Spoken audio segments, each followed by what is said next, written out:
സഹിക്കേണ്ടത് സാധാരണക്കാരൻ. 8 മാസം കുടിശ്ശിക 600 കോടി. മാവേലി സ്റ്റോറുകൾ സബ്സിഡി ഉൽപ്പന്നങ്ങളുടെ ക്ഷാമം തുടരും.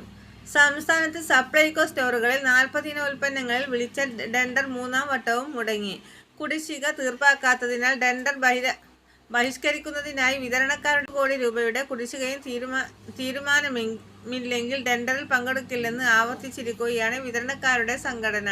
ഡിസംബർ മാസത്തിലും ജനുവരി മാസത്തിലും വിളിച്ച ടെൻഡറിന് പിന്നാലെ ഈ ടെൻഡറിൽ നിന്നും സംഘടന വിട്ടുനിന്നു. ഇതോടെയാണ് ടെൻഡർ നടപടികൾ സപ്ലൈകോ നിർത്തിവെച്ചത്. പുതുക്കിയ നിരക്ക് അനുസരിച്ച് ടെൻഡർ പുനർക്രമീകരിക്കണമെന്നതിനാണ് തീരുമാനം. പഞ്ചസാര, പയറുവർഗ്ഗങ്ങൾ ഉൾപ്പെടെ 40 ഇന ഉൽപ്പന്നങ്ങൾ ടെൻഡർ എടുത്താൽ 3 ദിവസത്തിനകം സപ്ലൈകോ കേന്ദ്രങ്ങൾ വിതരണക്കാർ എത്തിക്കുമായിരുന്നു. എന്നാൽ കർണാടക, ആന്ധ്ര, മഹാരാഷ്ട്ര തുടങ്ങിയ സംസ്ഥാനങ്ങളിലെ കർഷകരും മില്ലുടമകളും കുടിശ്ശികയിൽ വിട്ടുവീഴ്ചയില്ലാതെ തുടരുകയാണ്. ഇതോടെ സപ്ലൈകോ മാവേലി സ്റ്റോറുകൾ ഉൽപ്പന്നങ്ങളുടെ ക്ഷാമം തുടരും. സർക്കാരിൽ നിന്ന് അടിയന്തര സഹായമൊന്നുമില്ല. ബജറ്റിൽ പ്രഖ്യാപിച്ച വിഹിതവും കിട്ടാൻ മാസങ്ങളെടുക്കും. കർഷകർക്ക് നെല്ല് സംഭരണ തുക നൽകുന്ന മാതൃക വിതരണക്കാർക്കും കുടിശ്ശിക തീർപ്പുകാർക്കുമുള്ള ശ്രമത്തിലാണ് ഭക്ഷ്യവകുപ്പ്. ഇതിനായി ബാങ്കുകളുമായി ചർച്ച തുടരുകയാണ്. ഇതിൽ തീരുമാനമായാൽ ബാങ്കുകൾ നൽകുന്ന ക്രെഡിറ്റ് തുകയിൽ വിതരണക്കാരുടെ കുടിശ്ശിക തീർക്കാമെന്നാണ് കണക്കുകൂട്ടൽ. എന്നാൽ ഇതിലുണ്ടാകുന്ന കാലതാമസം സപ്ലൈകോ മാവേലി സ്റ്റോറുകൾ